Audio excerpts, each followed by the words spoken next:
Meu nome é Galileu Nogueira e esse é o meu podcast, o Branding em Tudo. Aqui você vai aprender tudo sobre o universo do brand e acompanhar as principais marcas do Brasil e do mundo para aprender com elas. Sejam bem-vindos a mais um episódio do Branding em Tudo Podcast, aquele podcast que fala sobre branding, construção de marca. E hoje a gente vai falar de uma marca 100% brasileira, sim, apesar do seu nome não ser em português, mas é uma marca 100% brasileira e está tudo escrito em português. A gente não tem a não ser o nome da marca escrito em alemão. Estamos aqui com o Igor Gelser, que é o fundador da Nordweg, uma marca de mochilas, bolsas, carteiras, acessórios em couro, que tem um grande diferencial que é justamente uma garantia vitalícia, algo inédito aqui no Brasil, principalmente em marcas... A gente já não vê garantia vitalícia em marcas normalmente falando no Brasil, ainda mais uma marca específica sobre acessórios, né, mochilas, carteiras e etc, que são feitos de couro e tem uma garantia vitalícia. O Igor tá aqui com a gente, ele tem basicamente 33 anos, ele já tem muitos anos de experiência, fundou a Nordweg em 2011, uma marca de produto em couro que fica lá em Picada Café, na Serra Gaúcha. Nunca tinha ouvido falar de Picada Café, não sabia nem pronunciar, mas agora eu conheci um pouquinho mais dessa cidade. E ele vai contar pra gente um pouquinho da história da construção da marca. Eu vou perguntar algumas coisas sobre processo de construção, escolha de nomes, teve agência, não teve, enfim. Eu tenho falado bastante aqui de algumas marcas e tenho dado muita ênfase em marcas brasileiras. Eu acredito que a gente tem marcas fazendo uma construção muito legal de branding aqui, seja sozinha, seja com uma agência, mas a gente tem marcas que estão exercitando muito esse lugar de posicionamento, de ter uma expressão visual, uma expressão verbal muito forte, sendo marcas brasileiras. Tentando fugir aí de Apple, Samsung, Nike, que são as marcas comumente que aparecem. Mas antes da gente começar o episódio, vale lembrar que se você chegou aqui através de um amigo, se você recebeu esse link do episódio, eu sou o Galileu Nogueira, tenho 13 anos de experiência em construção de marcas muito queridas no Brasil, já passei pela Me Poupe, pela 99, pela Oracle, pela Philips, hoje tenho a minha própria consultoria em Flux & Co e também dou aula de branding para quem quer aprender a construir marcas. Então se você já veio aqui, seja bem-vindo. Lá no final do episódio eu vou te lembrar que se você gostar, você encaminhe para seus amigos também, não deixe de assinar o canal e dar o follow para você acompanhar todos os episódios que saem terças-feiras, 12h30, e aí você fica por dentro de tudo que acontece no mundo do branding, beleza? Bom, Igor, estamos aqui agora, pode falar, pode se apresentar, pode contar um pouquinho da sua história, e acho que tá todo mundo curioso em saber. Show de bola, Galileu. Obrigado aí pelo convite, tô bem feliz em trocar essa ideia. Então, a Nordweg é uma empresa de produtos de couro, a gente é uma marca, uma fábrica também, e a gente é uma empresa familiar, bem pequena, uma fábrica em crescimento, mas ainda uma empresa pequena. E a gente fica na cidade de Picada Café, que nem tu falou, na Serra Gaúcha, que fica uns 40 minutos de Gramado. E a gente faz mochilas, faz cintos, faz carteiras, faz bolsas, e tudo com garantia vitalícia. Na verdade, as mochilas, as bolsas e as malas têm garantia vitalícia. Então, não importa quanto tempo tu tiver um dos nossos produtos, a gente se compromete em consertar qualquer defeito, qualquer problema que acontecer, independente do tempo de uso. Muito bom. E aí, pra gente começar, me conta a história. Como que surgiu a ideia de fazer uma marca hoje num mercado que eu considero um mercado, de certa maneira, saturado, né? A gente tá falando de bolsas, acessórios, mochila, carteira, são artefatos ali que estão em couro, mas é um mercado, de certa maneira, com bastante concorrência, com marcas já tradicionalmente conhecidas. Como é que surgiu essa ideia e, principalmente, de onde veio essa vontade de fazer algo pro mercado brasileiro que ele até então não tinha? Antes da gente começar aqui a gravação, o Igor trouxe um fato que foi muito legal de entender, era o fato do homem não usar bolsa, né, quando ela foi fundada em 2011. Não era muito comum o que a gente tem hoje, né, como a gente vê a moda principalmente, não era muito comum. Então, de onde veio essa ideia e principalmente de onde veio essa força para entrar no mercado tipicamente masculino, que não era necessariamente o mais propenso para receber esse tipo de produto? Me conta aí. Sim, então a Nordweg, ela começou com uma ideia para ajudar a empresa dos meus pais. Naquela época, meus pais faziam bolsas femininas de couro, e eles sempre fizeram assim, produtos muito bem feitos, de ótima qualidade, sempre foram muito justos e honestos, então sempre teve esses valores muito fortes assim, na nossa empresa. Mas o que eles não tinham era conhecimento em marketing. Então, quando eles começaram, eles contam hoje em dia que se parecia uma bolsa, não conseguiam fazer o suficiente, porque era tanta demanda reprimida, e naquela época também, assim, a mão de obra, os materiais, tudo era muito barato, então as bolsas que eles faziam eram muito acessíveis. E chegou um momento que começou a entrar outras marcas, importações da China, outros tipos de materiais, outras empresas aqui no Brasil. Ali em diante teve um boom depois, porque a nossa região aqui ela sempre foi muito focada em calçados. Inclusive aqui em Novo Hamburgo, essa região do Vale dos Sinos, ela foi por um bom tempo a fábrica mundial de calçados, porque no início era lá na Itália, e daí depois veio para o Brasil, por ser mais barato, se mudou tudo para cá, e depois se mudou para a China, e agora da China tá indo para a Índia, tá indo para outros lugares, né? Então, assim, começaram mais fábricas de bolsa a aparecer, a gente fazia feiras em São Paulo, na Coromoda, aqui em Gramado também, todos os anos mais concorrentes. Então, surgiu para nós a necessidade de mostrar para as pessoas por que elas deveriam comprar de nós e não das outras marcas que estão surgindo. Então, o que começou a acontecer é que o gargalo na empresa virou as vendas. E aí eu tive uma experiência lá nos Estados Unidos, quando eu tive 16 anos. Eu tive várias experiências legais sobre como as marcas se relacionam com clientes. Por exemplo, essa questão de troca e devolução. Lá é muito fácil. Aqui ainda não era, né? Então isso aqui já faz uns 15 anos agora. Era muito fácil tu comprar alguma coisa, testar. Se não gostasse daquilo, era só ir lá na loja. Não precisava reclamar, não precisava dar grandes satisfações. Podia pegar o dinheiro de volta, podia trocar por um outro produto. Um produto mais caro, um produto mais barato. Eles devolviam o dinheiro. Então, eu achei aquilo genial, assim. Porque aqui no Brasil, quando tu comprava alguma coisa e tu pagou, e aí depois tu não gostou do produto por qualquer motivo, tu não tinha mais como... É como se fosse assim, tu me deu o teu dinheiro, agora se vira. E eu sempre achei muito... Porque, assim, as marcas têm que criar uma conexão com os clientes e têm que ser parceiras dos clientes. Então, eu sempre via... A gente é consumidor muito mais partes da nossa vida do que a gente é o fabricante, por exemplo, do que eu sou o vendedor. A maior parte da minha vida eu estou consumindo outras coisas. E se todo mundo complicar essa relação, a nossa vida vai ser um inferno, né? Então, na Nordwing, o nosso slogan é uma vida boa. E de diversas formas a gente aplica isso, assim, nas nossas políticas, na forma que a gente trata os clientes. Quando o cliente quer fazer uma troca de um produto, a gente fez um design de experiência. Como é que vai ser essa troca? Como é que vai ser essa interação? Que dados a gente precisa pedir para o cliente, que dados a gente já tem dele, para não precisar pedir de novo, de forma que ele não perca o tempo dele. Então, que talvez com 1 ou 2 e-mails a gente consiga já solucionar aquela questão. E então a gente fez um design dessa experiência e no final vamos dizer, a pessoa devolveu o produto porque ficou muito grande. A pessoa recebeu rápido a mochila é linda, mas a pessoa tem 1,50 m, a mochila ficou muito grande. Não é nem culpa da mochila, vamos dizer assim, necessariamente, ou de uma coisa que a gente fez. E aí a gente manda um e-mail no final. Sinto muito que o produto não atendeu as expectativas, mas a gente espera que tu tenha ficado feliz com todo o processo de devolução e com o reembolso e tudo mais. Então, é muito legal a gente fazer isso. Até a questão da garantia vitalícia, as pessoas mandam o produto para nós meio sem achar que funciona, sabe? Achar que foi uma coisa na hora da venda mesmo. E a gente tem todo o rastreamento, como se a pessoa estivesse fazendo um pedido novo. A gente recebe o produto na fábrica, arruma o que tiver estragado, mas faz todo um polimento no produto, faz todo um... A gente até fez uma brincadeira, a gente pode começar a fazer o Spa Nordwing na Serra Gaúcha em Gramado, que daí vem a mochila, a gente faz passa um cremezinho hidratante no couro, bota uns pepinos em cima e tira umas fotos e manda pro cliente para dizer aqui, tá no spa, ela vai voltar bem descansada. Então a gente dá uma geral na bolsa, né? Passa um produto ali para ela ficar que nem nova. Se tiver qualquer outra questão de sujeira, de uma outra peça que talvez vai dar problema daqui a um tempo, a gente já troca. Manda de volta o produto numa caixa nova, com todos os folders adesivos de um produto novo, 0 custos. Então, esse é o nosso marketing, assim, a gente acaba não fazendo tanto marketing de pago, revistas, ou não faz tanto marketing também online, quanto outras lojas, talvez do nosso tamanho. E é legal, assim, gastar dinheiro nessas coisas que agregam valor, né? Então isso tudo faz parte de uma vida boa. A gente queria muitas vezes, assim, daqui a pouco a gente tem um problema com uma coisa que a gente comprou e eles não atendem nada que nem a gente atenderia. Então lá na Nordwing a gente fica falando assim, cara, como eu queria que eles nos atendessem que nem a gente atende os nossos clientes. Porque é realmente uma coisa que pode fazer o teu dia ou estragar o teu dia, né? E uma das coisas que eu acho mais surreais, assim, ouvindo você falar, né, foi feito todo um processo de design de experiência, né, realmente para essa devolução, esse ajuste e a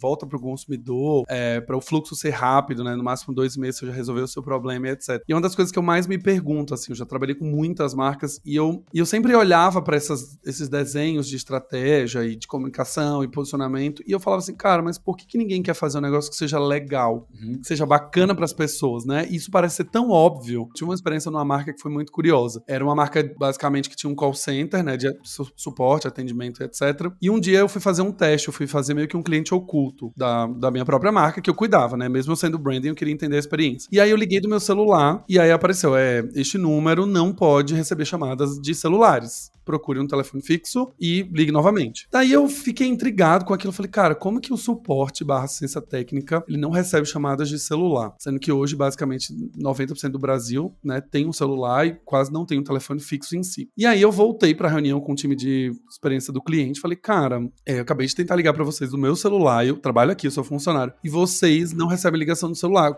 Qual que é o sentido disso? E aí a resposta foi, porque é mais caro receber ligações de celular do ponto de vista de sistema e, enfim, todo o custo que eles precisam ter do que receber ligação de telefone fixo. Aí eu falei, tá, mas e o fato de que 90% do Brasil tem um celular e não um telefone fixo? Como que fica isso, assim? Como que é a experiência de alguém que só tem um telefone celular, que era o meu caso, eu não tenho um telefone fixo há anos, que eu vou ter que procurar um lugar para ter um telefone fixo para poder falar com vocês. Ah, mas é uma questão de custos, uma redução de custos, etc. E aí eu penso, cara, a pessoa que tá propondo isso, o gerente de experiência do cliente, o diretor, o que seja, em momento nenhum eles colocam no lugar de alguém que fala assim, velho, eu tô irritado quando eu ligo pra uma marca e a marca não me atende porque eu tô ligando de um celular e não de um fixo. Então eu acho muito curioso, só fazendo esse comentário, o quanto algumas vezes a gente estuda muito sobre o assunto, fala sobre encantamento, fala sobre melhorar a experiência, e no final do dia quem tá executando não faz, não quer fazer, não, e aí por uma questão de custo, né? Isso é uma das coisas que vocês levaram em consideração, o fato da garantia vitalícia talvez pudesse ser um prejuízo para vocês a longo prazo, se isso já tá bem calculado no custo, assim, como que vocês administraram do ponto de vista de negócio, ou é simplesmente uma decisão de posicionamento e fala, cara, tem um custo alto sim, mas é onde faz a gente cobrar o que a gente cobra, ser a marca que a gente é hoje? Sim, é uma boa pergunta. O que fez eu me dar conta que isso seria possível é uma história que um gerente meu numa empresa que eu trabalhei lá em Porto Alegre me contou. Eles estavam começando a trabalhar com venda de cartão de crédito, e aí todo mundo que pegasse o cartão ganhava uma viagem para Salvador. E aí eu falei, mas como assim? Como é que dá tanto lucro isso para pagar uma viagem? E ele falou, Igor, tu sabe qual o percentual de pessoas vai para Salvador de fato depois que comprou o cartão? E aí eu não me lembro o percentual, mas eu acredito que era algo tipo 2% ou algo assim, porque o cartão paga uma passagem, mas não paga outras coisas e ninguém quer ir sozinho e acaba não indo, e aí tem um período. Então, foi mais ou menos isso, assim. Lá no começo que a gente pensou, cara, é uma coisa que a gente vai se comprometer. Se alguém mandar depois de 20 anos, a gente vai fazer com muita felicidade arrumar a mochila de graça. Mas será que isso vai acontecer mesmo, assim? Porque um produto bem feito, ele é muito difícil dar problema em primeiro lugar. Se ele der problema, vai ser fácil de consertar. Deve ser um zíper, uma costura, ou alguma coisa assim. E também, será que a pessoa, depois de 5 ou 10 anos, a gente pode até consertar aquele zíper, mas será que ela não vai pensar, essa mochila já deu? Porque acaba desgastando, fica arranhada, fica suja, daqui a pouco vai precisar de uma outra mochila para o trabalho. Então, quem quiser vai ter a garantia. Mas a gente fica pensando, será que depois mesmo vai acontecer tudo isso? A garantia vitalícia é uma forma de a gente provar que a gente tem qualidade, vamos dizer assim, para estar ali na frente. Exato, é isso que eu ia dizer agora. É um asset, né? Quando você fala, você tem uma garantia vitalícia, em teoria, você constrói a imagem de que ele é tão bom que vai te acompanhar a sua vida inteira. E que se um dia você precisar de algum ajuste, ele também vai te acompanhar. A marca vai te acompanhar a vida inteira. Mas é quase como se ela provocasse um efeito inverso, que é justamente esse. Fala, cara, a ideia é você não precisar da garantia, porque o produto é bem feito e ele condiz com o preço que você paga. Mas caso você um dia precise, você vai poder fazer isso o resto da sua vida, né? Então, o que a gente promete, a gente entrega, sabe? E essa é uma das nossas promessas aí. Uma pausa rápida para falar que, assim como o Igor entendeu que a garantia vitalícia seria um excelente atributo para posicionar a marca Nordweg e no final construir percepção de qualidade, você também pode fazer isso para a marca que você trabalha ou a sua própria marca. Para isso eu quero te convidar para a turma 6 da imersão Branding de Perto, que já está com a lista de espera aberta. Acesse galileunogueira.com/bdp, coloque seu nome e seja avisado em primeira mão para não perder a inscrição de um curso que tem vagas limitadas. Quero ver você lá, hein? Vamos voltar pro conteúdo? Também a experiência boa. Tem uma coisa que a gente está aprendendo, que uma das forças nos leva a fazer produtos mais complexos, que tem assim espaço para câmera, que tem aberturas em todos os lugares, vários bolsos e espaço para não sei o quê. Só que quanto mais complexo o produto, cada costura mais, cada peça mais é uma costura, uma peça mais para dar problema. Então isso a gente está aprendendo também na questão da produção e tornando os produtos mais simples. Porque se tu for ver os produtos que mais passam gerações, eles são simples e na simplicidade bem feita. Com poucas coisas eles conseguem resolver um problema perfeitamente. E tem uma beleza nisso. E eu como programador também, no código, é a mesma coisa. A gente tenta resolver um problema com a menor quantidade de linhas possível, porque cada linha de código é uma linha de código que pode dar bug ou dar um problema. Então, o Elon Musk, inclusive, fala bastante isso na questão da produção deles lá, do modelo modelo 3, que é o modelo mais barato, que eles estão tentando baixar o preço para que todo mundo tenha um carro elétrico. Então tem muitos desafios de produção lá. E aí ele sempre fala, a melhor peça é nenhuma peça e o melhor processo é nenhum processo. Então, se tu conseguir fazer um carro com 18 peças em vez de 400, a base dele, muito bom isso, sabe? Porque evita problemas, evita manutenção, evita erros na produção. Então, a gente está seguindo muito isso. E o que a gente está vendo, assim, é duas forças puxando para cada lado e, eventualmente, alguns planos aí pela frente. Vem aí, né? Temos novidades em breve. Quando você vai me contando, né, cada um desses lugares, assim, eu acho que de onde você vem, da garantia vitalícia, da maneira da experiência da troca, enfim, da satisfação, desse equilíbrio entre o que eu estou pagando versus o que de fato eu estou recebendo e a maneira como eu estou sendo tratado, etc. Eu acho isso muito bacana, mas eu queria entender agora, olhando para a marca em si, como que isso se deu? Eu queria que você me falasse um pouco da escolha do nome. Você fez essa escolha do ponto de vista de marketing, você usou algum tipo de técnica, você tinha alguma agência, isso veio de você? Hoje, como que a marca é estruturada? Hoje vocês têm alguém que faz ou é tudo in-house? Porque uma das coisas que mais me chama atenção, né, quando eu olho todo o site, por exemplo, vejo foto, existe um cuidado enorme de produção. Então, existe um cuidado não só no produto, mas existe um cuidado também nas fotografias, no tratamento de imagem, nos vídeos demonstrativos de produto, nas fotos de lifestyle, na maneira como a fonte é colocada. Tudo isso está sendo in-house, tudo tá vindo de você. Como que funciona isso? Me conta. O nome, lá no começo, a gente contratou uma agência para nos ajudar. E aí foi uma questão, assim, eu queria uma coisa relacionada a movimento, a viagem, a nossa descendência alemã. E aí surgiu o nome WEG Nord, só que em alemão é o contrário, então seria Nordweg. Só que já tinha uma empresa chamada WEG, então a gente juntou os dois nomes e ficou Nordweg, e até ficou melhor, que significa caminho do norte, tipo North Way. Então foi super legal, porque ele funciona bem em português, funciona em inglês, funciona em alemão, todo mundo gosta, assim. Hoje em dia, a gente não trabalha com agência, a gente faz tudo dentro de casa, e a gente vai fazendo parcerias com designers e instagramers para fazer as fotos. Mas o nosso site atual e a questão visual que a gente usa hoje foi feito por um designer lá de Nova York, o Nick. Hoje ele até está trabalhando numa empresa, numa marca lá de Seattle, que é a Filson, que eu acho muito legal, que foi lá que eu estudei, no ensino médio, no terceiro ano.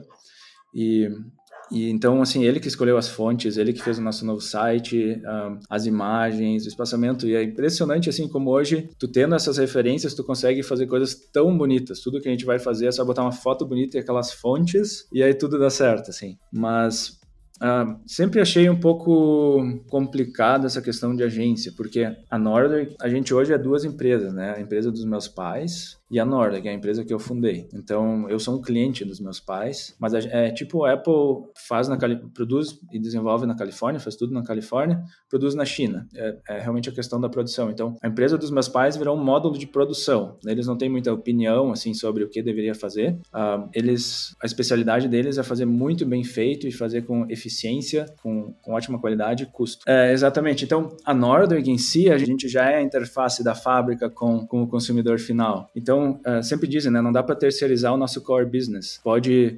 terceirizar o transporte, a contabilidade, o jurídico, mas o nosso core business é a comunicação com o nosso cliente. Então, tem empresas que terceirizam o atendimento no social media, por exemplo. Eu acho que tem que ser direto, sabe? A pessoa vai falar com nós no Instagram ou no Facebook, ou inclusive num anúncio. A pessoa que responde tem que ter poder de mexer os pauzinhos lá dentro e resolver a questão, né? Eu sempre acreditei muito nisso. Então, por isso eu sempre fui meio contra, assim, agência. No nosso caso, óbvio que tem outras empresas que talvez elas queiram se focar na produção mesmo e aí queiram terceirizar essa questão da comunicação. Para nós, eu sempre vi a gente como tendo esse papel.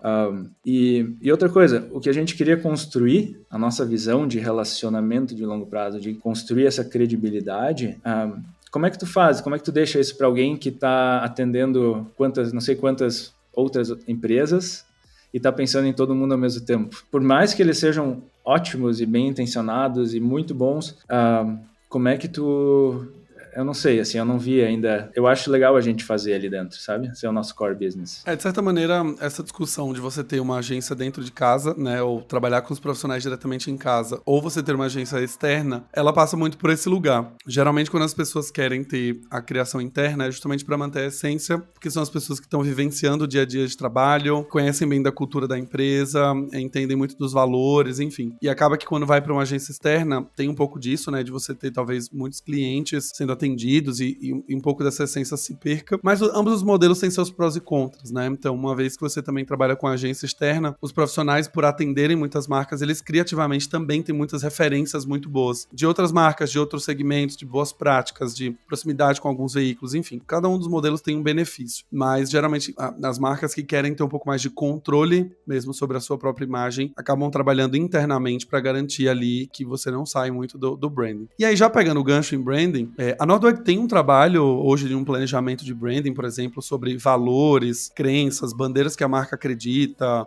iniciativas do ponto de vista de diversidade, por exemplo, como cultura. Como é que isso hoje é estabelecido? Vocês têm esse manual ou é algo muito que está muito na sua cabeça mesmo, no dia a dia de trabalho ali, e você vai executando junto com esses freelas, essas pessoas que vão trabalhando e a marca vai se construindo? É bem interessante isso, porque a gente vai descobrindo no caminho o que faz sentido para nós, né? E isso está sendo bem legal na Nordweg, que a gente não está comunicando algumas coisas que a gente já faz dentro da empresa. Então, o nosso foco, a nossa bandeira sempre foi uma vida boa, que é o nosso slogan, que é o nosso mantra. E o que para nós significa uma vida boa? Significa melhorar a vida das pessoas, todas as pessoas em volta. Então, seja o consumidor final com um ótimo produto, que o melhor produto que a gente podia, a gente botou um monte de energia ali e um monte de coisa teve que dar certo para chegar nele e ele poder apreciar aquele produto. Então, questão dos fornecedores, todos têm certificação LWG, lá do Working Group Gold, que é uma certificação europeia. Eu vi ali a outra marca que a gente estava conversando, eles têm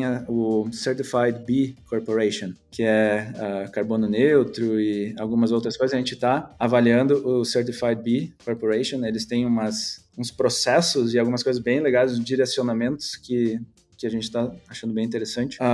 Então, uma vida boa define como a gente vai fazer a troca, como é que vai fazer a devolução, como é que a gente atende o telefone, mas muito importante é como a gente trata os nossos funcionários lá dentro da fábrica e como é que a gente melhora a vida deles e como é que a gente transformou a nossa fábrica do modelo padrão de fábricas assim no geral. Cuida quem vai no banheiro, cuida quem está falando e vê a pessoa como uma pecinha que é substituível e que está ali, que tem que ficar trabalhando que nem uma máquina, para alguém que está envolvida no processo e se sente crescendo como pessoa. Todo o nosso processo de comunicação, que a gente aplicou primeiro na Nordweg, na parte da marca mesmo, a gente está levando para a fábrica, que é os feedbacks. Então a gente faz com os funcionários feedback que é eu gosto, o que eu gosto e o que eu gostaria, e eles fazem para nós, então é uns com os outros. A gente tem uma psicóloga lá dentro, que foi bem legal, assim, porque muitas pessoas nunca tinham ido numa psicóloga, e dentro da fábrica é muito peça vai, peça volta, se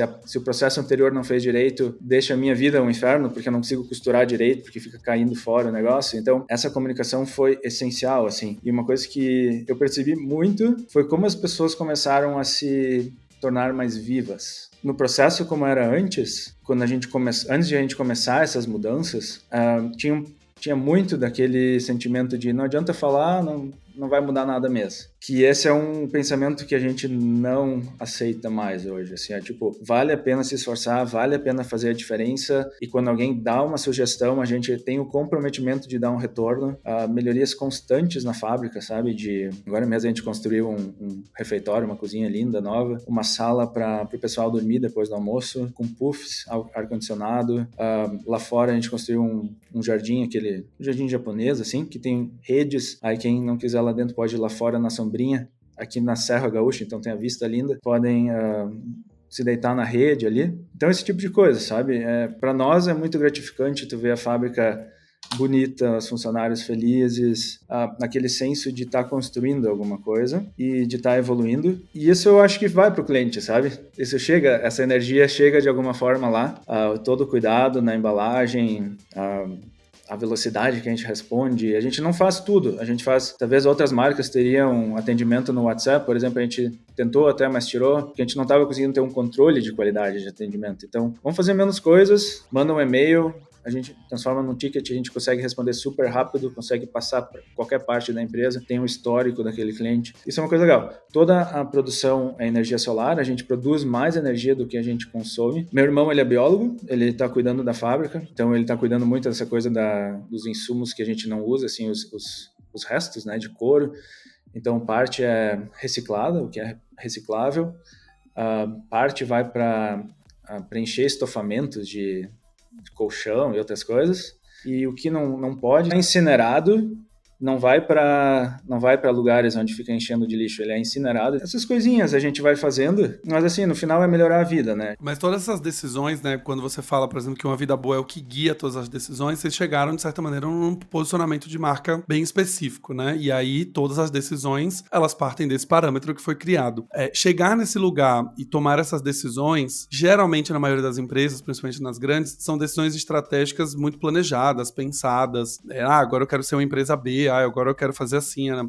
Pela maneira como você tá me contando aqui, me parece que foi tudo muito orgânico, tudo muito natural. Não foi nada que vocês fecharam na fundação, na criação da marca, do tipo, olha, a gente vai ser uma empresa B, a gente já vai começar ecologicamente sustentável. Isso aconteceu mesmo ou, de fato, foi acontecendo ao longo do tempo e vocês foram entendendo o posicionamento de marca ao longo do processo? Eu acho que é aquela questão de se conectar consigo, o que faz sentido dentro de nós, aquela coisa mais espiritual e o que faz sentido para nós. E o que é a essência, e aí como é que a gente comunica isso? Primeiro, então, eu acredito muito que primeiro a gente tem que ser, para depois comunicar. E esse foi o nosso processo. Então, eu comecei ali com 18, 19 anos, a pensar a Nordic dentro da empresa dos meus pais. Não foi fácil, empresa familiar, guri novo vem querer mudar as coisas, mas assim, foi bem legal a evolução que a gente teve também como família, né? Depois os altos e baixos, hoje muito unidos, assim. Então, foi surgindo. Naquela época não tinha essa questão ambiental tão forte, óbvio, não tinha como marketing, mas sempre foi importante para nós. Então, não tinha a empresa B ali, não tinha várias dessas coisas. E eu sempre fui contra entrar nessas coisas por causa da nova tendência da modinha, porque isso vai e passa. Para nós é muito mais importante aqui, o que é aquilo que resiste ao teste do tempo, que era verdade há 50 anos atrás e vai ser verdade daqui a 50 anos. Então é respeito, é cuidar da natureza, é não viver no meio do lixo, sabe? Então, respeito com as pessoas ao teu redor. E hoje tem muito aquela coisa de, suporte humanizado. E aí eu meio que bato a mão na cabeça assim, tipo, por que chamar de suporte humanizado? Por que não só chamar de bom suporte, né? Porque é isso que é um suporte bom. É o que se espera, né? É o que você espera de um suporte, em teoria, desde sempre. Exato.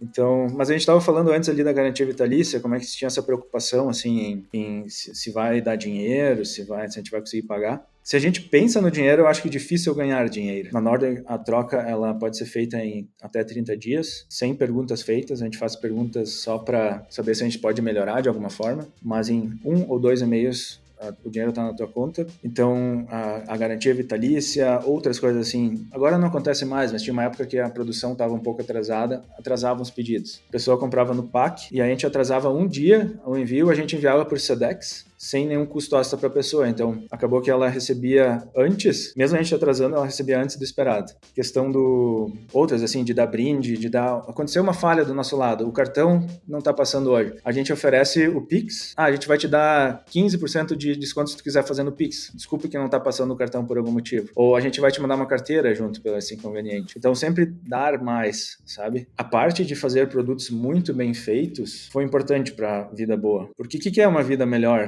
Né? Se a gente evoluir o mundo evoluir como qualidade de vida, é a gente poder ter uma casinha legal, ter um carro seguro e bom, um colchão que te faz dormir bem, né?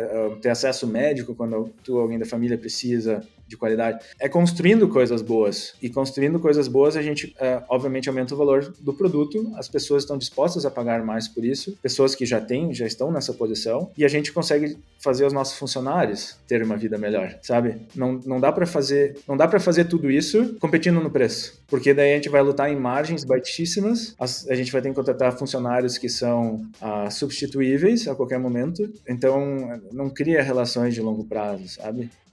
E eu entendo que é muito necessário atender pessoas que têm um poder aquisitivo menor, mas tem que fazer uma escolha de qual público vai atender e que lado a gente vai. Como para mim as cartas que foram dadas para mim, que foram os meus pais fazendo produtos de couro, e eles já trabalharam em fábricas de sapato por muito tempo da vida deles, nunca eu ia competir no preço no couro, então a gente seguiu esse outro caminho. Mas eu vejo assim, quem quer competir no preço tem que focar em eficiência e usar a inteligência para reduzir os desperdícios, para tu conseguir fazer mais com menos.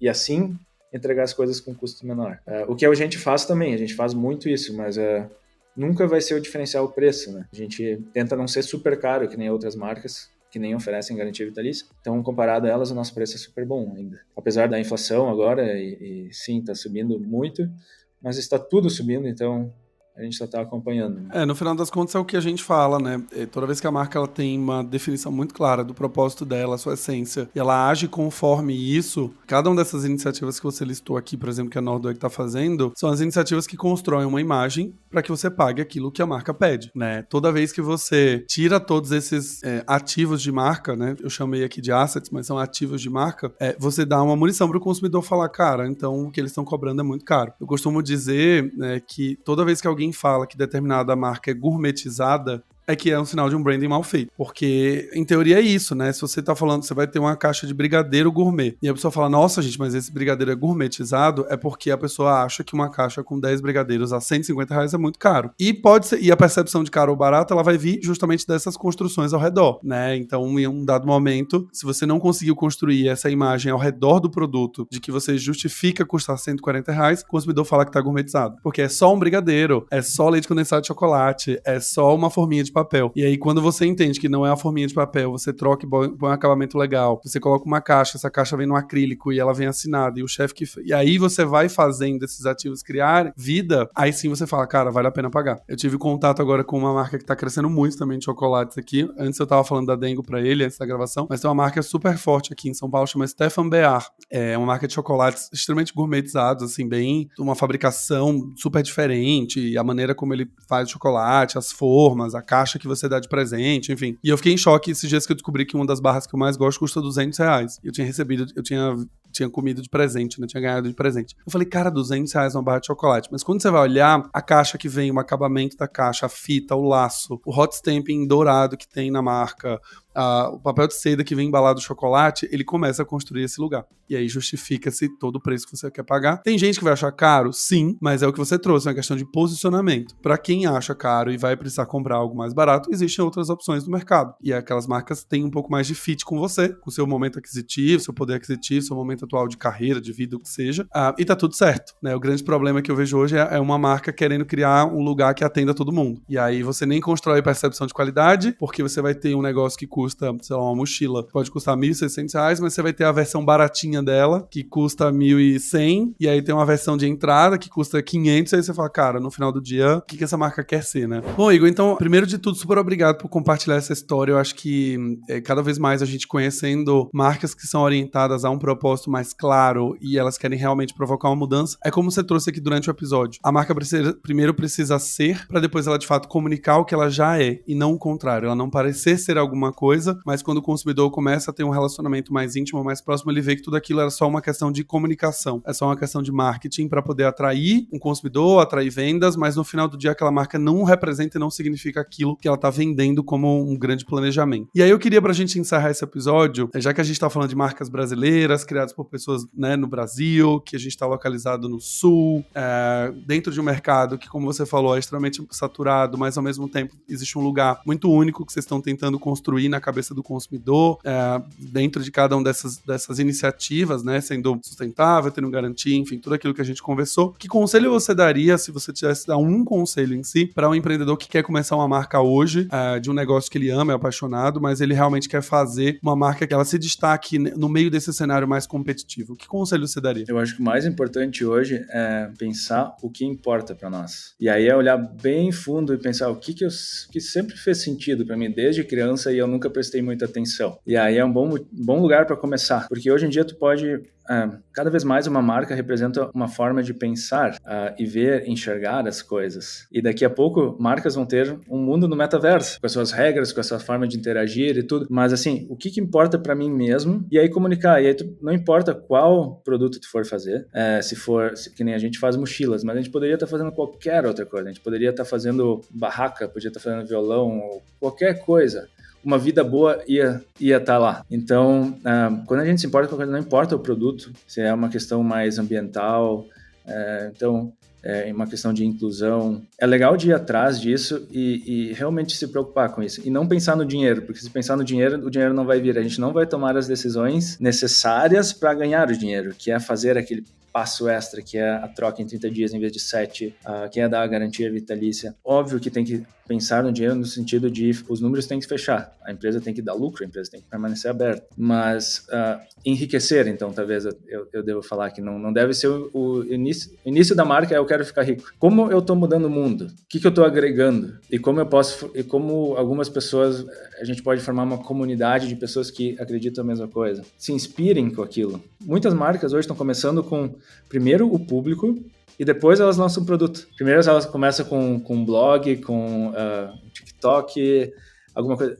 no Instagram, e aí forma esse público que já dá créditos para aquela pessoa, e ela começa a vender alguma coisa. Bem interessante essa mudança que aconteceu. Então, gerar uma comunidade de pessoas. A Nordic, a gente viu um tempo atrás que 70 mil pessoas já passaram por nós. Então, em vez de a gente estar tentando convencer mais pessoas a gostarem da Nordic com anúncios e não sei o quê, é muito mais fácil a gente criar produtos para esse público que já é nosso fã, que já viu vários anúncios, que já comprou, que já ficou satisfeito, que já recebeu vários atendimentos que ele adorou, que tudo isso custa para a marca, que já fez uma troca, que já fez um reparo da garantia, que voltou como nova. Então é mais fácil eu fazer um produto novo para essa pessoa do que ficar gastando mais dinheiro tentando convencer gente aleatória da internet tudo o que a gente faz. Então isso que a gente está descobrindo, e por isso a gente está ampliando agora a gama de produtos para sapatos, para boné, para questões de até pequenas decorações, cadeira para acampamento, cadeiras dobráveis. Então tudo vai ter muito a conexão com quem está fazendo. Daqui a pouco um tapete ali para tu fazer o piquenique, que é feito de lã de ovelha, das ovelhas aqui do Rio Grande do Sul, que a gente vai lá e vê eles tosando as ovelhas, fazendo fio, lá o pessoal fazendo, então toda essa história no produto que tu tá fabricando, né? Muito bom. E agora aquele momento que eu sempre gosto de fazer, que é o momento jabá, que é o momento que você vende um pouco da Nordic para quem tá ouvindo o Branding Tudo. Então, como que a gente encontra, onde tá o site, qual que é o @, que a gente tem que seguir? Me conta. Então, o nosso site é nordic.com. Nordic se escreve N de navio, O, R de raposa, D de dado, W, E, G de gato. Então, o arroba Nordic também. É só procurar no Google mochila de couro masculina. Agora a gente tem feminina também e várias delas, a maioria é unissex. Então, enfim, a gente tem garantia vitalícia. Os nossos produtos são feitos de couro legítimo e a gente faz muitos protótipos antes de lançar um produto no mercado. Então, ali a gente está expondo a nossa melhor versão do que a gente pode criar, assim. A gente está bem orgulhoso aí dos novos produtos também que estão vindo, e é isso aí. Muito bom. Igor, mais uma vez, super obrigado. Obrigado por contar um pouquinho da história da Nordweg. Ele já passou todos os contatos aqui, então para quem quer conhecer um pouco mais, eu vou bater um papo com ele daqui a pouco, porque eu preciso comprar uma mochila para mim. Chega, então a gente vai conversar, ele já vai me contar algumas novidades. E se você gostou desse episódio, como eu falei lá no começo, não esquece de, primeiro, dar aquelas 5 estrelinhas que você já sabe numa plataforma de streaming que você está ouvindo, a favorito, encaminhar para um amigo seu que quer aprender um pouco e quer ser inspirado por uma marca brasileira, criada por brasileiros que fazem, de fato, uma boa construção de imagem e tem um propósito muito claro. Não esquece de encaminhar para esse seu amigo para ele aprender junto com o Igor também. E vejo vocês no próximo episódio. Assim que a gente tiver coisas novas, terça-feira, 12h30, entra no ar. Beleza? Um abração e até o próximo Branding Tudo Podcast.